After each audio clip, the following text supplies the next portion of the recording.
Do you want to live your best life in Atlanta, Georgia? From affordable housing to vibrant culture? In today's episode, we're going to talk about the pros and cons of Northwest Atlanta Metro. Is the traffic really as bad as it seems? Let's dive into it. What's Northwest Atlanta considered? Well, you've got Sandy Springs, Dunwoody, Roswell, Alpharetta, you've got Marietta, Kennesaw, Woodstock, Canton, even everything out to Dallas and the West Cobb area, and then as far north as Cumming as well. One of the pros is affordable housing. Out of all the United States and the metropolitan areas, Atlanta has one of the most reasonable affordabilities. As for Zillow, they came us in at $374,000 for a median price point in the Northwest Atlanta area. We have a thriving job market. We have a diverse economy of places to work here in the Northwest Atlanta Metro, from technology, healthcare, and logistics. Also, Georgia has the highest concentration of Fortune 500 companies. We have some excellent schools in the Northwest Atlanta Metro, private and public, highly favored and boasted. Check out niche.com for more details.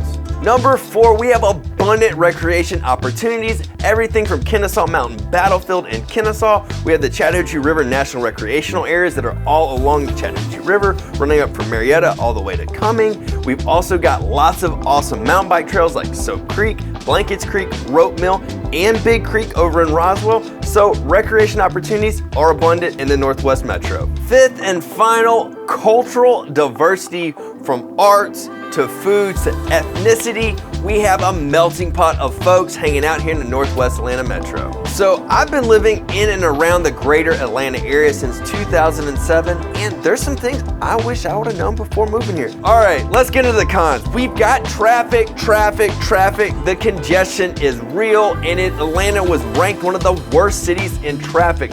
But here's the really cool thing that Atlanta has done is adding the Northwest Corridor, the Peach Pass, so you can pay to play to bypass the traffic.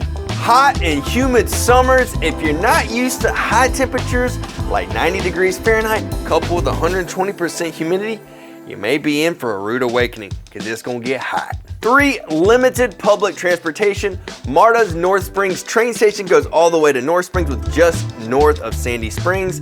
And some of the MARTA bus lines does run through Alpharetta and Roswell. Cobb County has some bus transportation, but most of all, Northwest Atlanta really doesn't have any public transportation. If you decide to move to this area, you're definitely gonna need a vehicle for some transportation. The urban sprawls, because we're out here in the suburbs, neighborhoods are further apart, amenities are further apart, so our commute times are further apart as well. Be prepared for that. Zoning and development, because of the rapid growth that we are experiencing in the Northwest Atlanta Metro, zoning can actually change the vibe of a community. So that can also be a con of what we're experiencing right now. That was the pros and cons of living in the Northwest Atlanta Metro area. As someone who lives and works in this area, I've experienced both the pros and the cons. If there's something I missed here or you have a comment, please drop us something below. As always, my name is Greg Goad with Goad Home Partners at Real Broker. Peace.